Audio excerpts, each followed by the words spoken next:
तक रुकते हैं जब वो थक जाते हैं, कमजोर लोग तक रुकते हैं जब वो थक जाते हैं, और विजेता तब रुकते हैं जब वो जीत जाते हैं। विजेता जब रुकते हैं तब वो जीत जाते हैं। हेलो गाइज, मैं प्रदीप नागर आप सभी का वेलकम करता हूं हमारे यूट्यूब चैनल बायो मंत्र में। गाइज, आज की इस वीडियो लेक्चर के अंदर हम जेनेटिक इंजीनियरिंग का एक पार्ट है, हमारे पास में आता है जेल इलेक्ट्रोपोरेसिस। जेल इलेक्ट्रोपोरेसिस की बात करने वाले हैं। गाइज, बात करने से पहले अगर आप चैनल पे नए हैं तो चैनल को सब्सक्राइब कर लीजिए, पास में जो बेल आइकन है उसको प्रेस कर लीजिए ताकि आने वाला हर वीडियो का नोटिफिकेशन आपको टाइम टाइम मिलता रहे। तो स्टार्ट करते हैं आज की वीडियो को।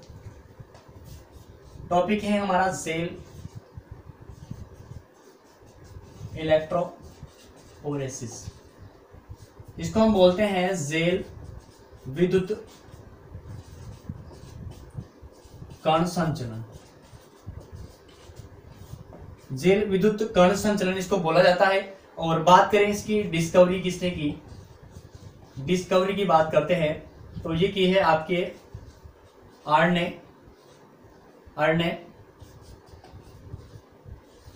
टिसेलियस ने ये की है 1931 में, 1931 के अंदर। और 21वीं सेंचुरी के अंदर इन्होंने जो है इस जेल इलेक्ट्रोपोरेसिस टेक्निक की खोज की है। अब बात करते हैं कि जेल इलेक्ट्रोपोरेसिस आखिर काम क्या आता है। ठीक है, मेन मुद्दे की बात यही है कि काम क्या करता है सर, ये बताइए आप।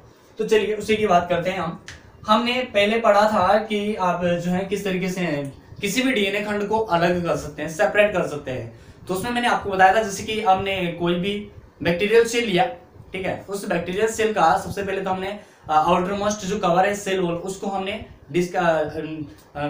सेपरेट कर दिया, ठीक है, उसको हमने डिस्ट्रॉय कर दिया। वहां से डिस्ट्रॉय करने के बाद में उसके जस्ट अंदर वाले एक और लेयर आती है आपके पास में सेल मेम्ब्रेन, कोशिका झिल्ली। इसको डिस्ट्रॉय करने के लिए आपको पता होगा कि सेल मेम्ब्रेन जो है प्रोटीन, लिपिड और आरएनए, ठीक है, स्टार्च वगैरह ये प्लांट के अंदर होता है। तो ये सभी की बनी होती है सेल मेम्ब्रेन। और इनको डिस्ट्रॉय करने के लिए हमने एंजाइम यूज किए थे, जैसे लिपिड को लाइपेज, ठीक है, प्रोटीन को प्रोटीएज। तो इस तरीके से हमने जैसे सेल वॉल को हमने लाइसोजाइम से वहां पे डिस्ट्रॉय किया था।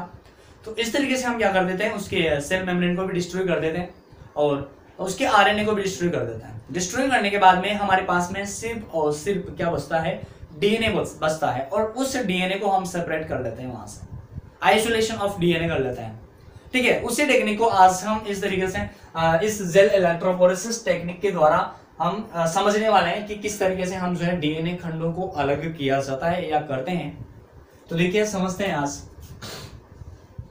सबसे पहले आपको बनाना है, एक बॉक्स लेना है, ठीक है, इस तरीके से एक बॉक्स लेना है और डायग्राम के थ्रू समझेंगे आज हम। ये है बॉक्स,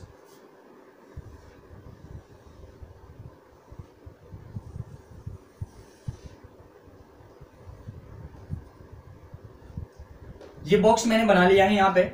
और इसके अंदर मैंने क्या है, कुछ खंडे जो है खंड लगा है इसके अंदर, इस तरीके से ये खंड है।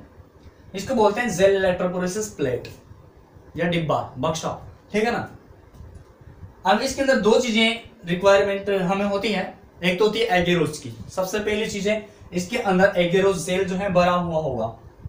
अब बात आती है कि जो एगेरोज जेल है ये मिलती कहां से है। तो आपने प्लांट किंगडम का नाम तो सुना ही होगा, ठीक है, प्लांट किंगडम जिसमें हम एल्गी पढ़ते हैं। और एल्गी में भी हम बात करें तो रेड एल्गी में भी अगर हम बात करें तो रेड एल्गी। और इसी रेड एल्गी का नाम है, इस रेड एल्गी का नाम है जेलिडियम ग्रेसिलेरिया। तो इस जेलिडियम ग्रेसिलेरिया से आपके जो एगेरोज जेल हैं वो प्राप्त की जाती है। ठीक है, आपको बात समझ में आ गई। तो एगेरोज जेल को हमने इसके अंदर डाल दिया है और हमें एक और रिक्वायरमेंट पड़ती है, हमें कैथोड और एनोड, ठीक है, इलेक्ट्रोड्स की जरूरत पड़ेगी यहाँ पर। तो यहां से मैं ले लेता हूं आपके सामने एनोड। यहां से एनोड ले लेता हूं जिसके अंदर पॉजिटिव चार्ज होता है, और यहां से मैंने ले लिया है एक कैथोड जिसके अंदर नेगेटिव चार्ज होता है।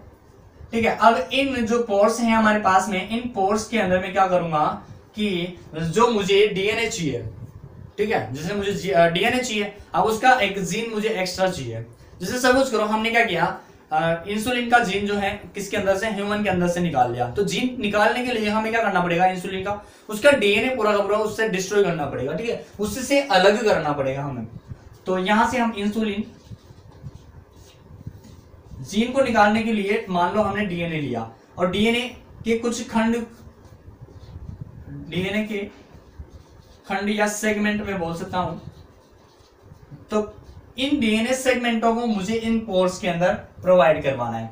अब देखिए जो डीएनए खंड है इनके पास में नेगेटिव चार्ज होता है। कौन सा चार्ज होता है, नेगेटिव चार्ज होता है।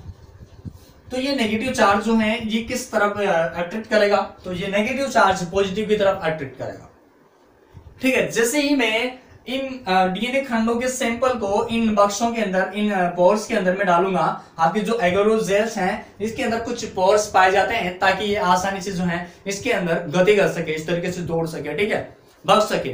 तो इनको मैं भगाऊंगा इधर, ठीक है, किनको, डीएनए खंडों को, डीएनए सेगमेंट को।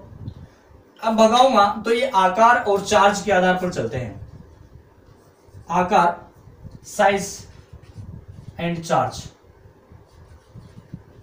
चार्ज के आधार पर ये भागते हैं।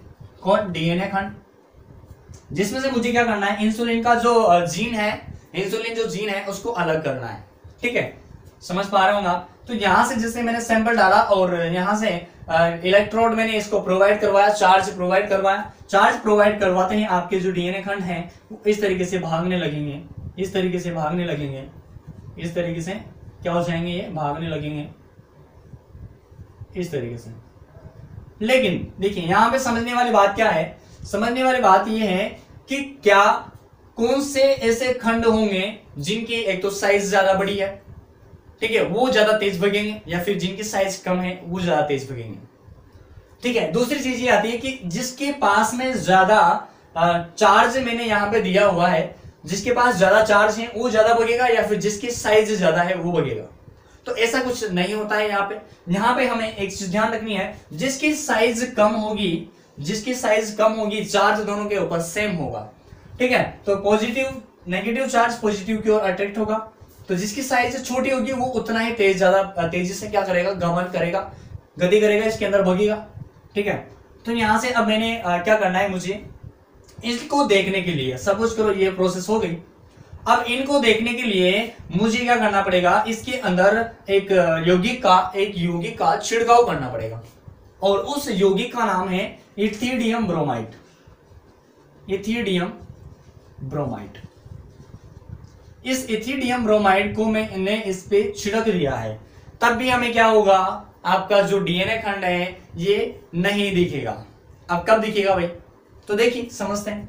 आपको यहां पर एक और चीज यूज में लेनी पड़ेगी जिसको हम बोलते हैं यूवी, अल्ट्रा वायलेट लाइट या लैंप यहां पे यूज करना पड़ेगा, जिसको लाइट इसके ऊपर डालनी पड़ेगी। जैसे आप इथिडियम ब्रोमाइड को डालने के बाद में लाइट इसके ऊपर डालते हो, तो आपकी जैसे मान लो सपोज करो डीएनए का इंसुलिन जीन ये है, ठीक है, इंसुलिन जीन कौन सा है, ये है। अब इसके ऊपर डालोगे, डाल दिया, आपको दिख जाएगा यहां से कौन से कलर के दिखेंगे। अब ये कौन से कलर के दिखेंगे भाई, आपको ऑरेंज कलर के, कौन से कलर के, ऑरेंज कलर के, ऑरेंज कलर की जो है पट्टियां नजर आने लगेगी। जैसे आप लैंप से यहाँ पे उजाला करते हो, अल्ट्रावायलेट लैंप से, तो आपको जो है ऑरेंज कलर की यहाँ पे पट्टियां नजर आने लगेगी। और इन्हीं, जैसे मान लो सपोज करो ये इंसुलिन का जीन है, तो इसको मैं क्या करूंगा, खुरपा या खुरपी से इस तरीके से निकालूंगा पूरी की पूरी जहर सहित, और यहाँ पे लाके डाल दूंगा इसको। जैसे सपोज करो ये है आपका यहाँ पे मटेरियल, ठीक है, interest, DNA of interest, DNA of interest है आपका ये, ठीक है। अब ये है आपके इंसुलिन की जीन। अब इसको मुझे इसमें से अलग करना है, जेल में से अलग करना है, क्योंकि मैंने जेल को निकाला ना इस तरीके से, यहां से खुरपी लगा के इस तरीके से निकाल लिया, ठीक है। अब ये जो जेल है इसको मुझे अलग करना है, क्या करना है, इस जेल को अलग करना है। अब अलग करने के लिए क्या करता हूं मैं यहां से, कि आपके एक प्रोसेस होती है जेल को डिस्ट्रॉय करने के लिए, जेल को डिस्ट्रॉय करने के लिए एक प्रोसेस आती है, इल्यूशन, बहुत इंपॉर्टेंट टर्म है इल्यूशन, या इसको हिंदी में बोलते हैं सालन। इस सालन या इल्यूशन के द्वारा आपकी जो इंटरेस्ट और डीएनए ऑफ इंटरेस्ट है या इंटरेस्ट ऑफ डीएनए है, ये क्या हो जाएगा, इसमें से जेल तो अलग हो जाएगी, मतलब ये जो है जेल को डिस्ट्रॉय किया जाता है, इससे डिस्ट्रॉय किया जाता है। आगे बस हम जेल को डिस्ट्रॉय करने के लिए हम इल्यूशन प्रक्रिया को यूज में लेते हैं और इस तरीके से आपकी जो है ये आप इस इंसुलिन जीन को क्या कर सकते हैं, अलग कर सकते हैं। तो आपके पास में ओनली इंसुलिन जीन आ गया। अब इस इंसुलिन जीन को आप किसी वेक्टर या प्लाज्मिड के अंदर जोड़ दो। ये है आपके वेक्टर या प्लाज्मिड, ठीक है। तो इसके अंदर आप इसके अंदर फिट कर दो, मतलब इसके अंदर घुसा दो, इस तरीके से फिट कर दो, तो आपकी ये बन गया रिकॉम्बिनेंट डीएनए। रिकॉम्बिनेंट डीएनए, ठीक है। अब इस रिकॉम्बिनेंट डीएनए को किसी भी ऑर्गेनिज्म के अंदर, जैसे कि सपोज करो बैक्टीरिया के अंदर, इकोलाई बैक्टीरिया के अंदर मैंने ट्रांसफर करवा दिया, इस तरीके से इकोलाई बैक्टीरिया के अंदर मैंने ट्रांसफर करवा दिया और ये क्या करेगा, वहां पे ग्रो करने लग जाएगा, ग्रो करेगा और अपनी कॉलोनीज बनाएगा, इस तरीके से कॉलोनीज बनाएगा।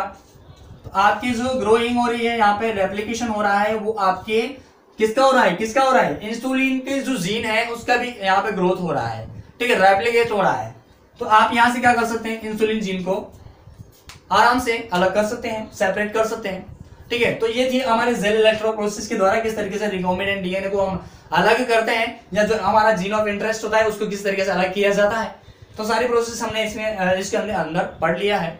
तो आई होप आपको अच्छी तरीके से समझ में आ गया होगा। अगर समझ में आ गया है तो फटाफट से कर दीजिए लाइक और शेयर कमेंट करना बिल्कुल मत भूलिएगा। आगे आपको क्या पढ़ना है उसका सजेशन आप जो है कमेंट बॉक्स के माध्यम से दे सकते हैं। तो गाइस आज के लिए इतना ही, बाकी फिर मिलते हैं अपन नेक्स्ट वीडियो में। तब तक के लिए जय हिंद, जय भारत, वंदे मातरम। आप सभी लोगों को